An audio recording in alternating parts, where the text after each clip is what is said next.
CGPOWER Q2FY26 earnings conference call hosted by IIFL Capital Services Limited. As a reminder, all participant lines will be in listen-only mode, and there will be an opportunity for you to ask questions after the presentation concludes. Should you need an assistance during the conference call, please signal an operator by pressing star then 0 on your touchtone telephone. Please note that this conference is being recorded. Now I hand the call over to Ms. Renu Baid. Thank you. Very good afternoon, everyone. On behalf of IIFL Capital, I welcome the management of CGPOWER to discuss the 2Q earnings conference call with us. We have the senior leadership team with us, represented by Mr. Amar Kaul, Managing Director, Mr. Sushil Todi, Chief Financial Officer, Mr. Murray Nils, EVP Drives and Automation and International Motors Business, Mr. Gaurav Makhija, Vice President Switchgears and EPD Business, Mr. Ajay Jain, Vice President Transformer Business, Mr. Chidambaram Balakrishnan, Vice President Railway Business, Mr. Jatinder Kaul, EVP Motors Business, and Sriram Rangarajan, EVP Head Consumer Products Business. I would now like to hand over the call to Mr. Amar Kaul for his opening comments. Thereafter, we can start with Q&A. Thank you, and over to you, sir. Thank you, Renu and team. Good afternoon, everybody, and welcome to the CG earnings call. Let me start with the summary of results. We have delivered a strong performance for the quarter and half year ended September 25, underscoring sustained high double-digit growth and the early impact of strategic transformation initiative and practicing disciplined execution excellence. Now, this is another quarter and H1 performance with all-time high standalone revenue as well as profit before tax after accounting for exceptional items. Further, we have improved our PBT margins by almost 90 basis points sequentially and 230 basis points year over year. This demonstrates our continued efforts and focus on improving our margins over the last couple of quarters. Our Q2 sales grew at 17% year over year, order intake grew by 32% year over year, and profit after tax improved to 38% year over year, making it one of the strongest quarter performance in the recent times with the positive leverage. Further, orders remain robust with the backlog strengthening at 13,568 crores, underpinning the multi-quarter visibility. Now, as I go deeper into Q2 standalone performance, the sales for the quarter was at 2,649 crores, 17% year over year. Profit after tax was at growth of 38% at 307 crores versus 223 crores in Q2 last year. Return on capital employed was for the quarter was 34%. And order intake for the quarter was 4,210 crores, which is about 32% growth year over year. And unexecuted order backlog as of 30th September 25 was 30,568 crores. Now, as I go deeper into the segment-wise performance, let's start with industrials. The aggregate sale was 1,395 crores, which was minus 2% year over year. This was primarily driven by few project deferments in the railway segment, and profit after tax also was muted due to this, which was at 9.7% of sales and 35 crores versus 166 crores. Margin change due to price realization challenges was in the railway business as well as the order deferment leading to lower operating leverage and some impact due to the rise in the commodity prices, which could not be fully passed on. Now, despite this pricing discipline, cost optimization initiatives, operational productivity gains helped us partly cushion this impact, and focus remained on high margin recovery through cost optimization initiatives, pricing, and improving the product mix. Order intake for the quarter was 1,567 crores, which, if I offset it with one large order which we had in the Q2 of last year, the order intake was about 13% up year over year. But if you look at from apple to apple here, it was minus 10%. Moving to the power systems, the performance continues to be pretty strong. with the continued margin expansion focus and the backdrop of robust demand and disciplined execution. Sales was 1,254 crores with a sharp rise of 48% year-over-year, supported by steady execution rhythm. And the profit PBIT was at 260 crores versus 149 crores last year, which is 310 basis points margin expansion, primarily driven by better price realization, resilient demand trend, as well as the improved operating leverage. Order intake for the quarter was 2,643 crores, which is 81% growth year-over-year, and unexecuted backlog for the close of quarter was 10,474 crores, which is 104% higher year-over-year. With this, we conclude the deep dive into the standalone performance, and I will now move to the consolidated numbers. Aggregate sales for the quarter was 2,923 crores at a growth of 21% year-over-year. Profit after tax was 30% up at 284 crores versus 220 crores last year, same quarter. And if you see the margin improvement, which was driven primarily by the strong power performance, was partially offset by the strategic investment in increasing our talent pool of the senior personnel and technology people in CG Semi as well as in Axiro, which is our semiconductor business. Return on capital employment was for the quarter was at 31%. Order intake for the quarter was 45%, which is at 4,772 crores, and unexecuted order backlog as of 30th September was 14,953 crores, which is 88% up. Now, some of the notable events for the quarter: CG Semiconductor, a subsidiary of CG, opened a new factory in Ahmedabad, which is called G1. Now, this marks the first step into the semiconductor capability and supporting the country's goal of becoming self-reliant, while also serving the global markets. The G1 facility will operate at a peak capacity of 500,000 units per day capacity, and G2, which is the main plant, which is the large plant, just 3 kilometers away from the current facility, under construction, expected to be closed by end of next year or early 27. Once operational, G2 will scale up to the capacity of about 14.5 million chips a day. So both put together, the capacity will be almost 15 million chips a day. And in terms of employment generation, both these facilities will be employing about 5,000 direct and indirect jobs in the coming years. Now, as you know, CG Semi is eligible for capital assistance from the scheme under the setting of outsourced semiconductor assembly and testing by India Semiconductor Mission, ISM, as well as METI. We got that approval on 8th of March 2024. The approval covers a 5-year period for financial year 24-25 to 28-29. Total project cost of 7,584 crores. The central government assistance of 3,501 crores and the additional state Gujarat government support, which is equal to 40% of the central government assistance, is about 1,400 crores. The fiscal supply agreement was signed on January 17, 2025, and the trust and retention account agreement was signed on September 15, 2025. The last one that I have is that the board of directors today approved another greenfield expansion for switchgear business for an investment of 748 crores net of taxes. And this expansion is proposed considering the expected increase in the demand of medium voltage and EHV, circuit breakers, instrument transformer, GIS in the domestic market, as well as will cater to the export market. With this, I will conclude my opening remarks. Unaudited financial statements with detailed notes are available as part of the stock exchange filings and is also available on our company website. Thank you for listening in, and over to you, Renu, for Q&A.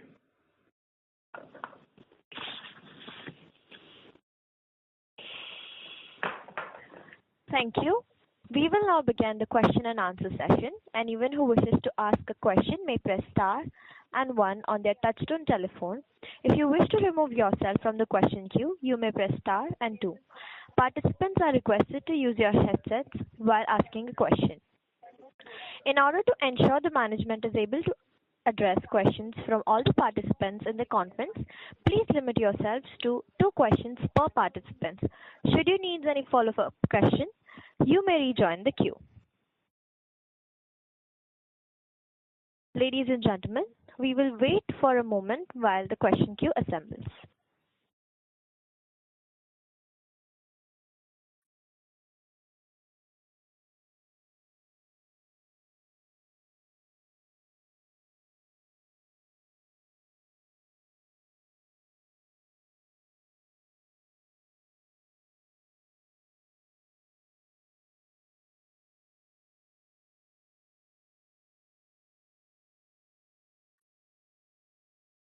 The first question is from the line of Ankur Sharma from HDFC Life.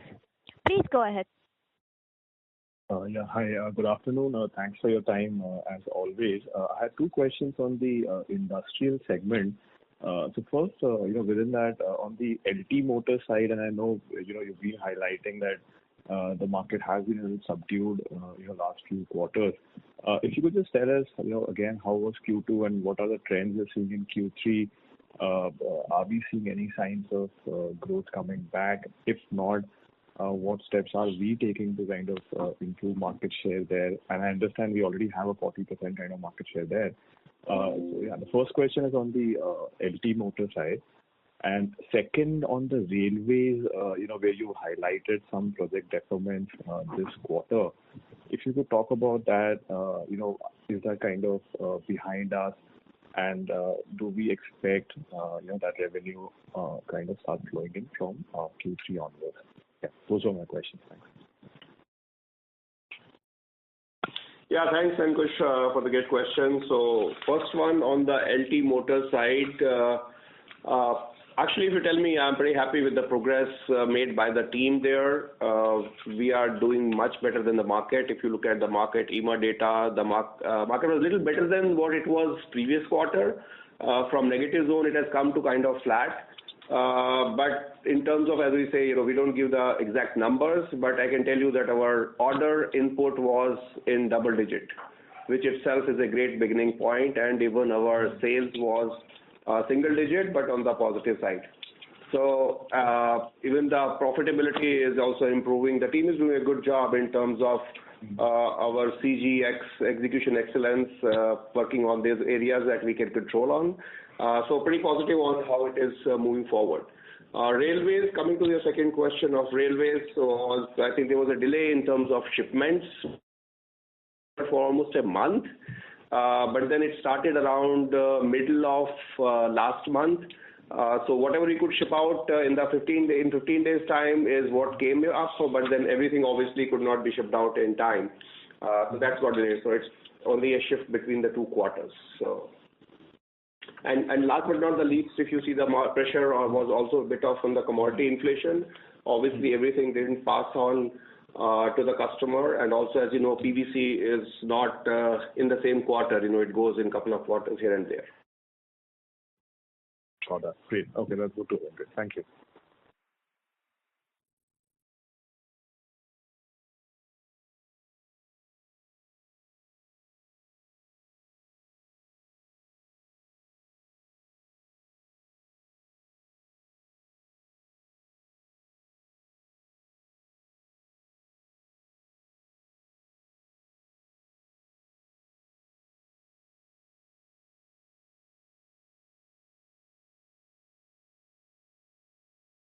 In the current year, which is our subsidiary, I think it should do approximately $50 million. That is approximately about 450 crores, so which is very much on track with what we had projected for. And CG Semi, as you know, is a long lead item, so will take some bit more time. But yes, exciting times sitting in that area. If I go back to your question on capex thing that we have currently, which we have been working on, I think all the projects are on track. For our transformer division, we had planned to expand from 15,000 MVA to 40,000 MVA. That has already been done on 1st of October. So our capacity has enhanced, even got the approval from Power Grid Corporation, I think up to 35,000. The next phase will come in next month to take it further, jack it up. So So all those investments are reaping the benefits that's coming in. Regarding this new facility, as I said, this will come for the switchgear expansion, which we approved today in the board. Of course, things today after board's approval, we'll start working on it, and we'll get there. And the inquiry pipeline, sir, in this business, and do you think government can allow the Chinese players into the in the transformer? That's what going rounds and rounds these news is. I think see, in the global market, whether Chinese players come in or not, it's a global market. What we have to be prepared for is becoming efficient and become cost competitive. I think that's what everybody needs to work on, and that's what our focus is. So I'll not get into what the government will do, whether Chinese will come in or not. Important is how do we become operationally efficient. Even if Chinese or anybody comes into the country, we are as good as anybody else or better than them. I think that's what our focus is on. And how's the inquiry pipeline? Coming back to your other question on the inquiry pipeline, I think it's very, very strong. In fact, today, if I look at my inquiry pipeline as of end of last quarter, the pipeline is almost 85% of last year, up. Great to hear that, sir. All the best, team, for the future. Thank you. Thank you. The next question is from the line of Umesh Raut from Nomura. Please go ahead. Yeah, hi team. Congratulations for the strong set of ordering flows. Thank you for this opportunity. My first question is pertaining to railway business, where we are consistently facing few realization challenges. So I wanted to have some idea about what is happening in the railway business in terms of competition, whether that is impacting our profitability, or is it pertaining to legacy contracts, and that's where we are losing out on some profitability because of raw material volatility.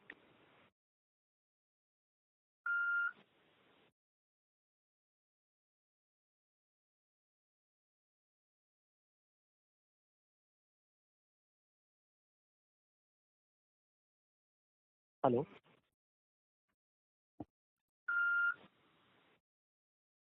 Hello, am I audible? Hello. Yeah, Mr. Umesh Raut? Yeah, am I audible? Yeah, you're audible. Just a moment. Sure.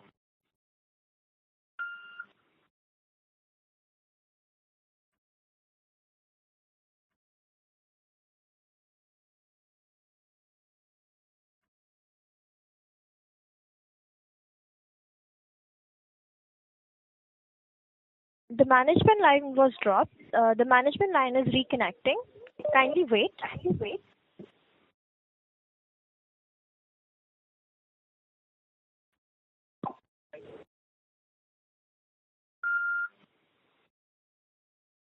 Okay. The management line is reconnected. Sir, please go ahead. Hello, can I repeat my question? Hello? Yeah, we can hear you. Is that Umesh? Yeah. Hi, sir. Yeah, Umesh, go ahead. So, my first question is on the railway business side, where we have consistently now faced this price realization challenge. So I just want to understand whether this is because of execution of legacy projects which we have taken a few years back, or is it because of competition that is impacting on our margins?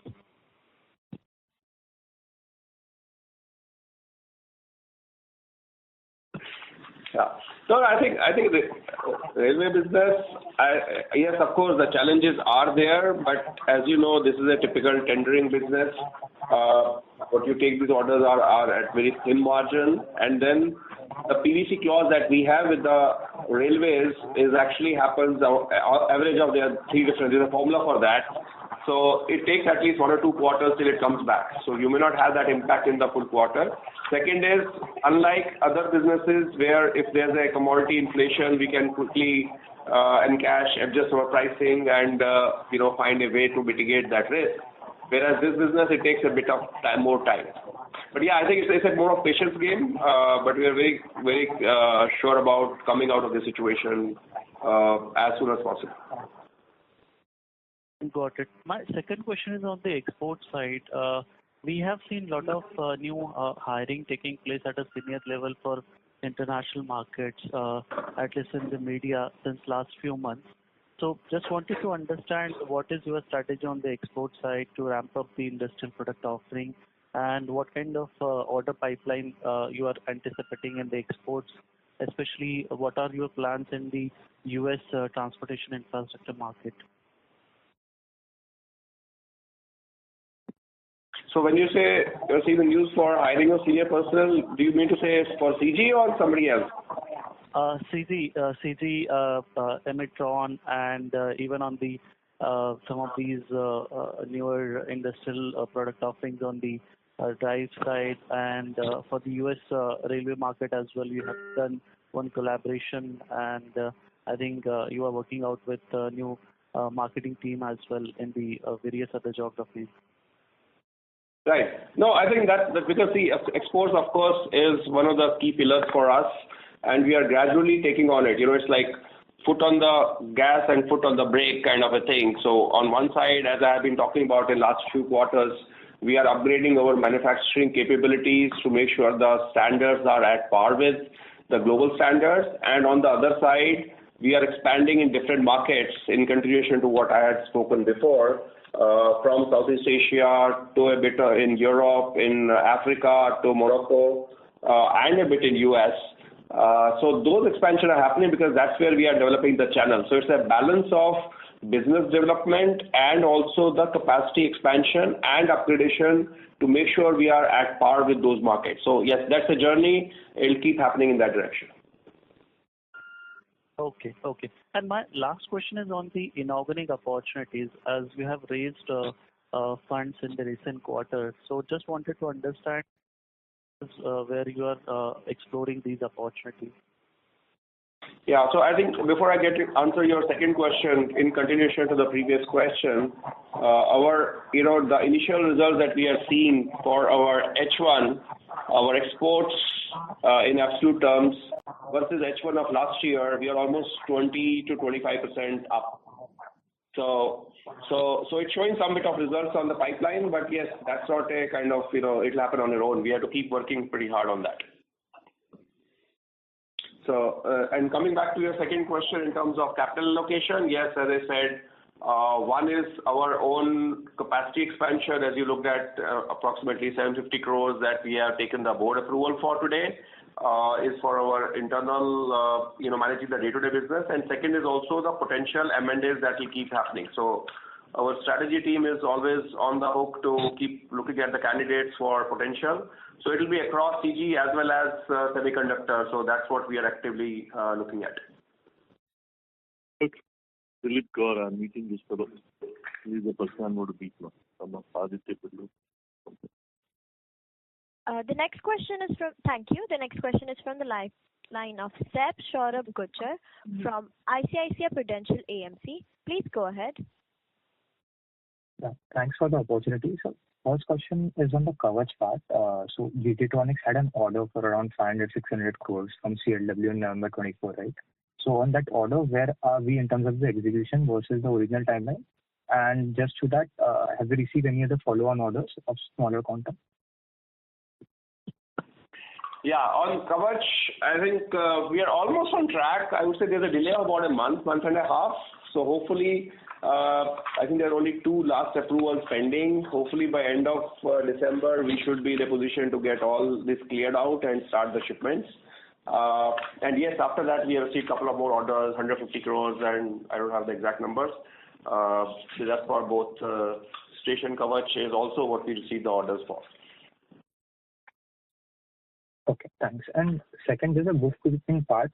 In balance sheet, the other intangible assets have increased from 263 crores to 427 crores. Any specific thing for that? What has caused this? You know that we recently did a acquisition. So, and in those acquisition, this business actually is relating to more a design business. So what we got is more about IP and other things. So that's what accounted, during that acquisition side. Sure. Okay. And all the best. Thank you. The next question is from the line of Atul Tiwari from JP Morgan. Please go ahead. Yes, so thanks a lot and congrats on good set of numbers. So on your transformer business, this capacity expansion from 15,000 MVA to 40,000 that was achieved on 1st of October. So fair to assume that this incremental 25,000 MVA as of now is 100% unutilized and it will be utilized over a period of time? No, not really. I think if you look at the order backlog that we have, because you don't wait for this capacity to get ready. So you're taking the orders, because today if you see the lead time for these power transformers is customers are willing to give the orders up to 24 months from now. So that's the way capacities are getting booked. So in fact, the new plant that we are setting up, so we already are, I think we have started actually looking at booking orders for that as well. So not in a big way, but gradually that's happening. So it's like demand and supply kind of situation balance that we are doing. So coming to your question from 15 to 40,000 MVA, I would say almost most of it is being taken care of. Okay, so sir, right from say, for example, this month we can see an annualized output of 40,000 MVA because you have already orders in hand. Is that the? No, it'll be right. This month or what do you say? Because the plant got ready on 1st of October, right? We are in the first. So when I say from 1st October onwards, so which will be at proration capacity, yes, it will be at 40,000 prorated for the year. Prorated for the year, yeah.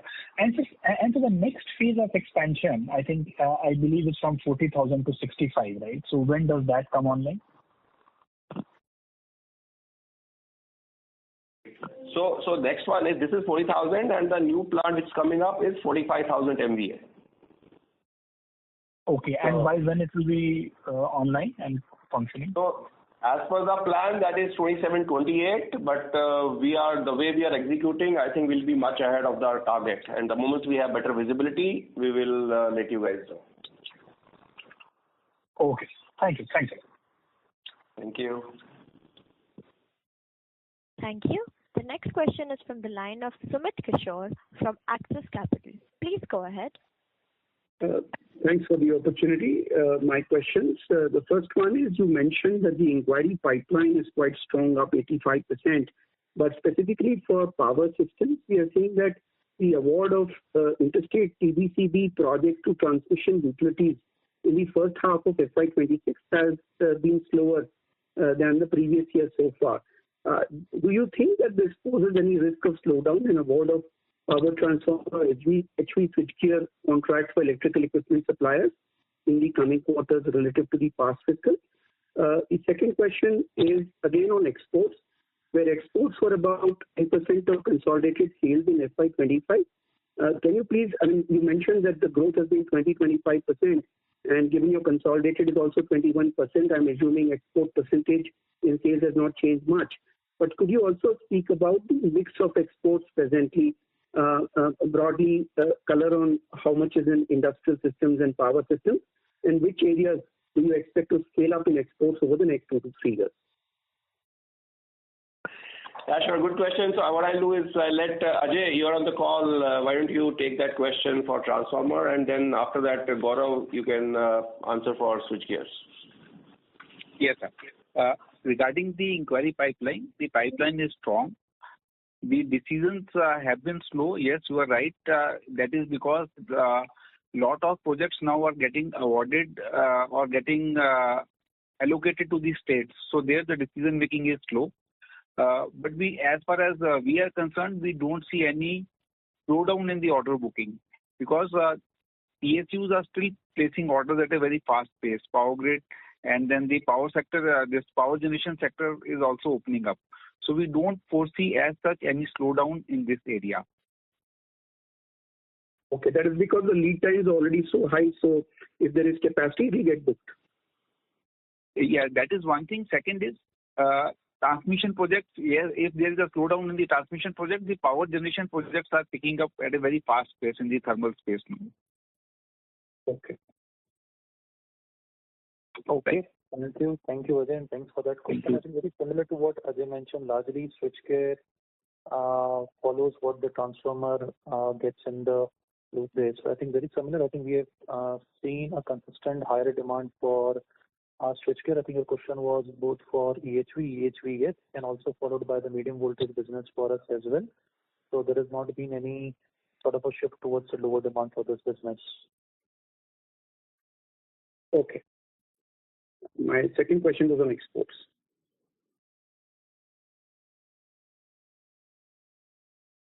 Exports, we have been steady till now, but with the increased capacity, we will be focusing more on exports for the business sustainability thing, and we are participating in more and more projects and tying up with the state utilities abroad. So exports will see a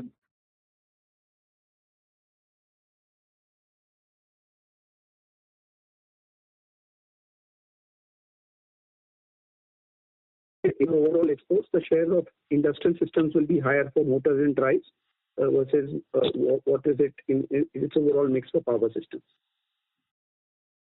Sorry, can you repeat your question? So in exports, particularly the share of industrial systems exports for motors, drives, etc., will be higher as compared to what exports is for power systems.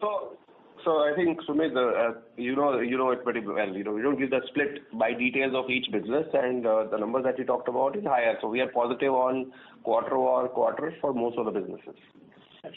Got it. Thank you, and wish you all the best. Thank you. Thank you. Thank you. The next question is from the line of Bhumika Nair from DAM Capital. Please go ahead. Yeah, good evening, sir. Thank you for the opportunity. So just wanted to spend some time on the IS segment. We've seen after a very long time a decline in the revenues, which you mentioned has got to do with the deferment in some railway orders. Would it be possible to kind of call out that amount which has gotten deferred to the next quarter? And if you can also just talk about how the demand scenario is between HT and LT motors. We had also taken a price hike out here, about 5% as we mentioned in the previous quarter. How is that kind of playing out? If you can just give some qualitative comments on motor and motor demand, the split between LT, HT, particularly post the price hike.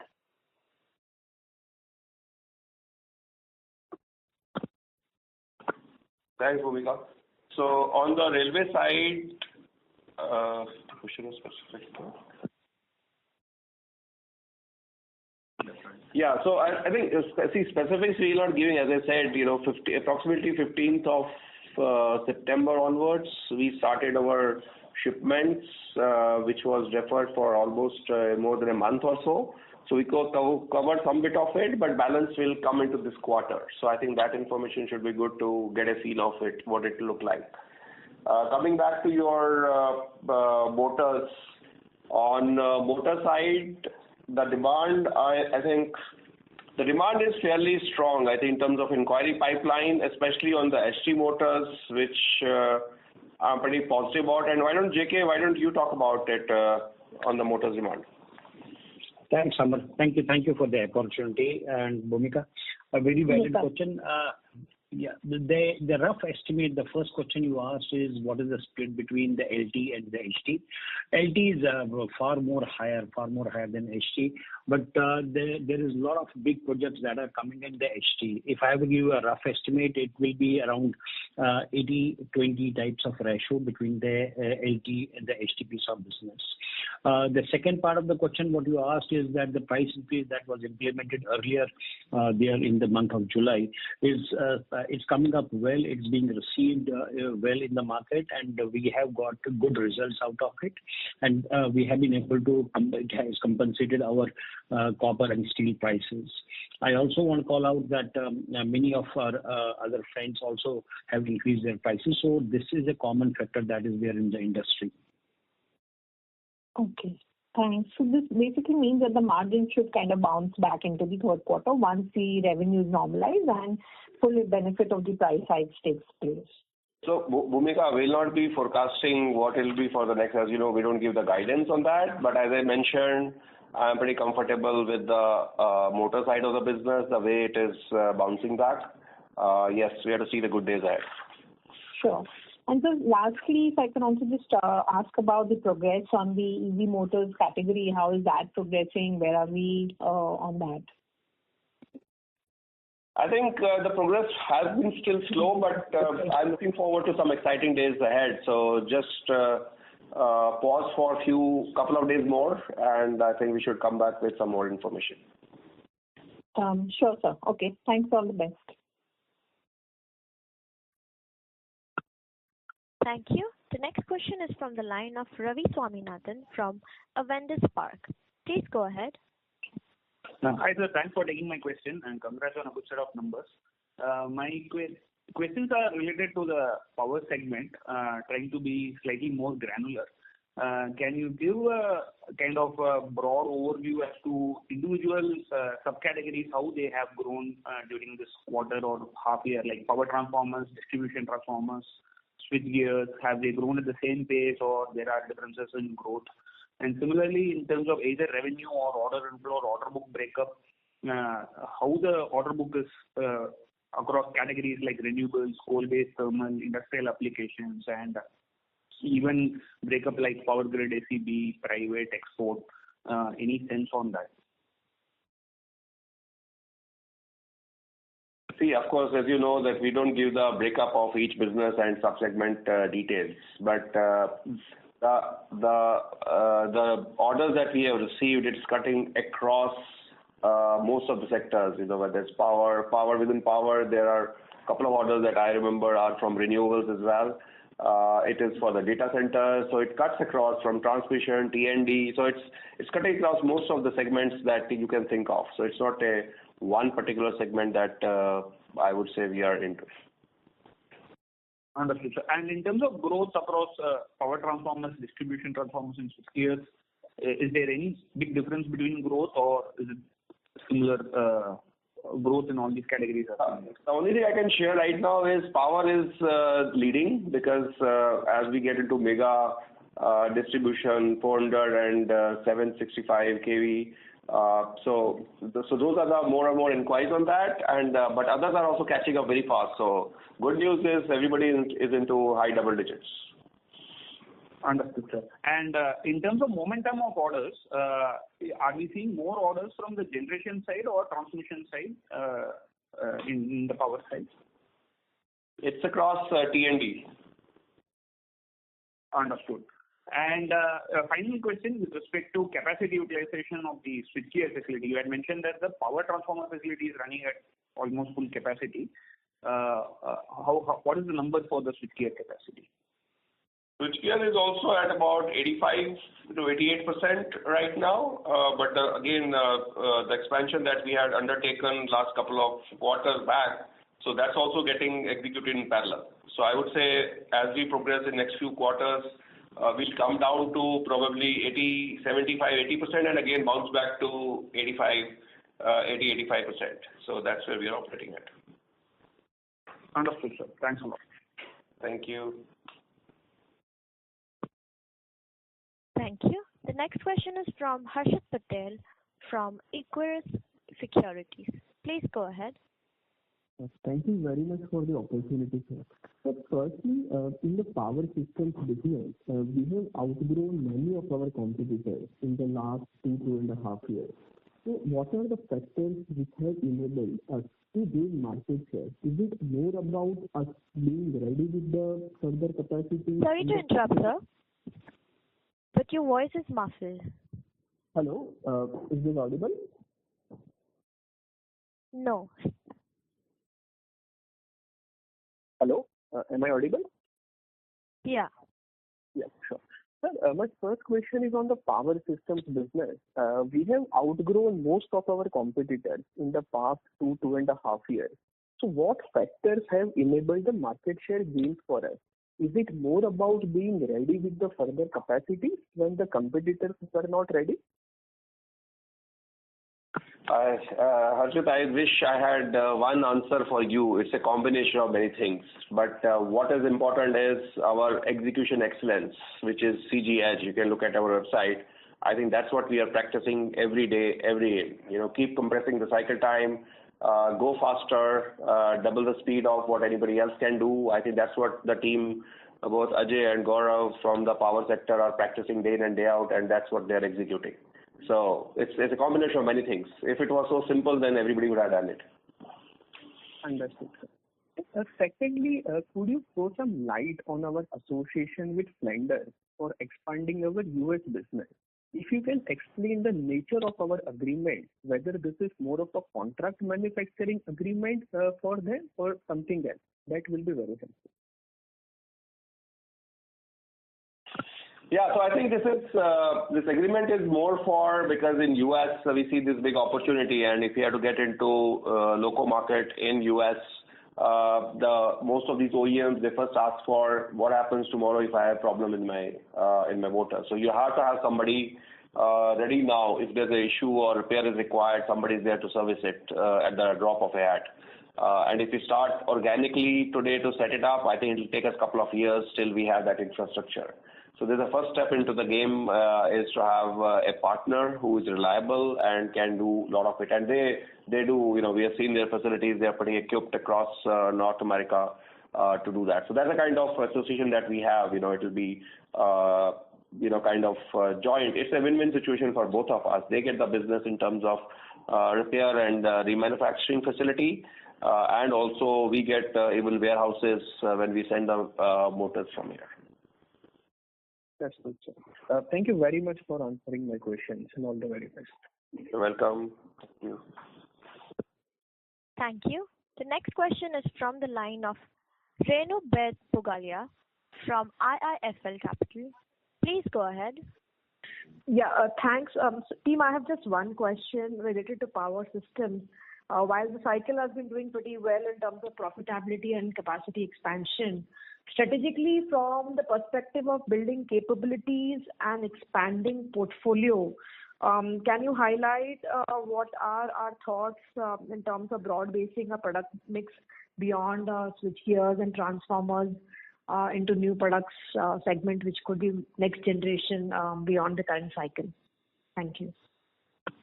Very good question, Renu. And I think, of course, as we go deeper into, even let me touch a bit on switchgear and we'll let Gaurav talk about.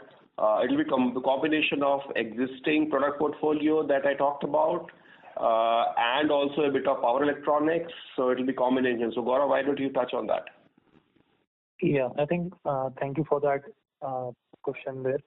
So I think as Amar rightly mentioned, it's a mix of the existing portfolio. So today, beyond only switchgears and circuit breakers, we are also into the larger 765 kV bushings, both OIP as well as RIP, and that's something that CG is a homegrown solution that we have produced. Largely, it's a new product towards the existing portfolio that we have.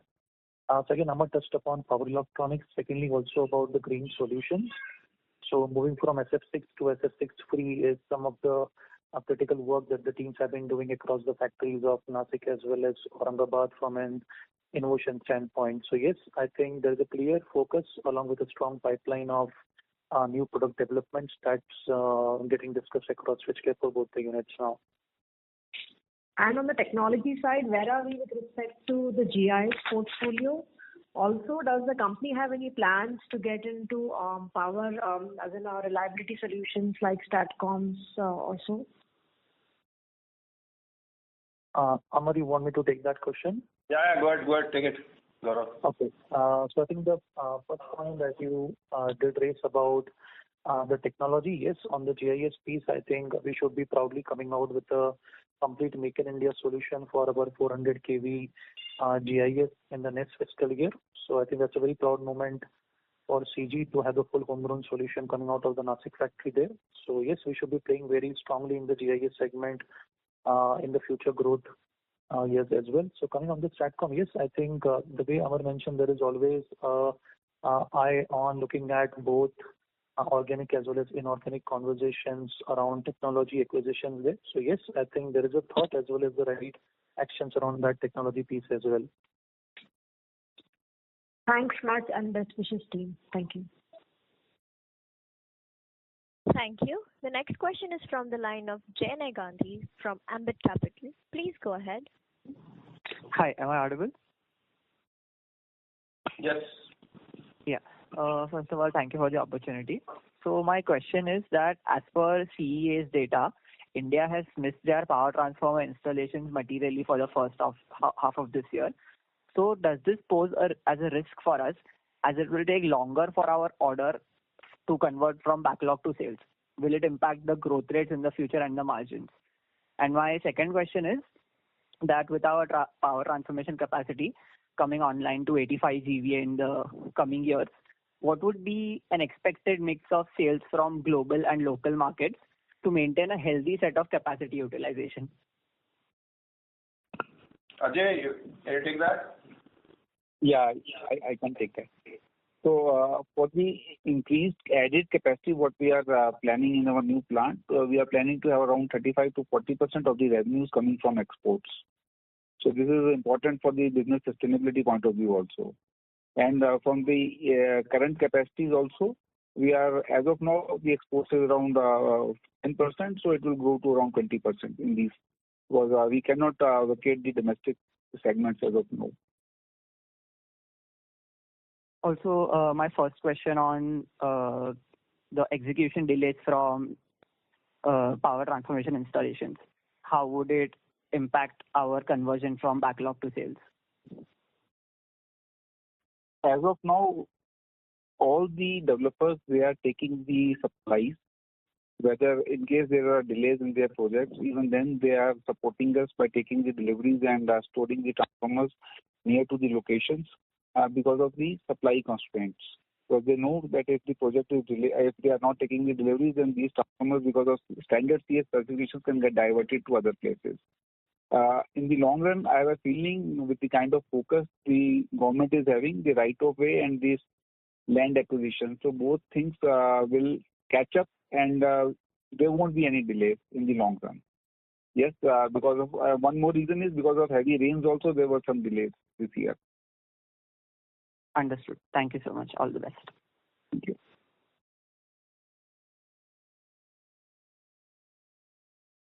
Thank you. The next question is from the line of Aditya Mongia from Kotak Securities. Please go ahead. Yeah, good afternoon, everyone, and thank you for the opportunity. And congratulations on a very strong set of numbers. I have two questions. The first one is on the semiconductor piece. I wanted to get a sense from you that, especially on I think the voice is slipping, Renu. Is this any better for you all? Yeah, now we can hear you. Great. So the first question that I had was on the design business. The Axiro business will do about a $50 million number in revenues. How would you be thinking through this business from a 3 to 5 year perspective, both from an exports perspective, wherein the revenues are coming in today, and obviously from a domestic perspective, how would Axiro aim to make a larger impact than right now?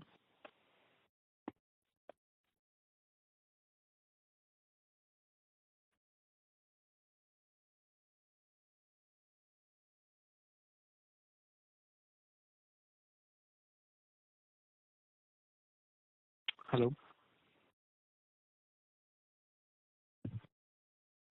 Yes, can you repeat the question? Yeah, so the question that I had was that while a lot has been spoken about the OSAT business, just wanted to get a better sense of how the company is thinking through the design business, which is the Axiro semicon business. From the current top line that is there of about $50 million, how would the scale up happen, both from an exports as well as a domestic perspective? Thank you. Yeah, I think it's a good question, and as you would appreciate, this is just the beginning of it. We didn't just buy this company to stay at that level. So we have much larger plans, and that's what keeps us awake at night in terms of strategy. Where do we go from here? More and more acquisition, complementing, hiring more people, more tech people to make sure it goes in the long way. Right now it is for a radio frequency business. But we are also thinking of expanding into other technologies as well. So a lot to come. Just be a bit patient to keep hearing from us on that. Got that. The second question that I had, maybe the design part we can discuss later more, but on just a bookkeeping question on the power systems business. Of the 10,000 crores of backlog which is there, what would be the average execution period? Will it be closer to 1.5 years or 2? So total backlog that we, I think, even the last order that I would say will get executed even after 24 months. It doesn't mean that we have to wait for 24 months. We can do it much before, but yes, customers are placing orders up to that duration. Is that representative of the entire order book? Just trying to get a sense. As in, would 10,000 crores be executed like 5,000 crores over the next 2 years, or just trying to get a better sense? No, that's what I said. One of the orders that I see is going up to 24 months. So, but we are filling up in between as well as we are opening the capacity. So something will be 12 months, something will be 18 months, something will be 6 months, depending on if it's a distribution transformer, can go in 6 months. It's a 765 kind of a transformer, will take 18 months. So it will be along the portfolio, it will keep varying. Got that. Those are my questions, and all the very best to you. Yeah? Thank you. Thank you so much. The next question is from the line of Priyesh from Mahindra Manulife Mutual Fund. Please go ahead. Hi, sir. Good evening. Thank you so much for the opportunity and congratulations for good set of numbers. Sir, just two questions on the semicon part related to what Aditya has asked. So first is, if I heard correctly, we are expecting revenue of around $50 million in FY26 in the current fiscal on X0. While if I recollect, it used to do around $56-57 million. So is it that this business is taking time to scale up, or we are waiting for CG SAMI to actually come in to have a synergy between these two businesses? Yeah, I think what you have to appreciate is, I think if I remember the numbers, they're almost same level as last year was about 56 million. This year we are doing 50 million with the acquisition, getting the people up and running, getting the whole infrastructure done, and you are reaching that stage. I would say the team would have done a fantastic job. Sure. The second question is, while we reported around 22 crore EBIT loss in the same segment, just if you can break it down between CG SAMI loss and X0 profits. Thanks.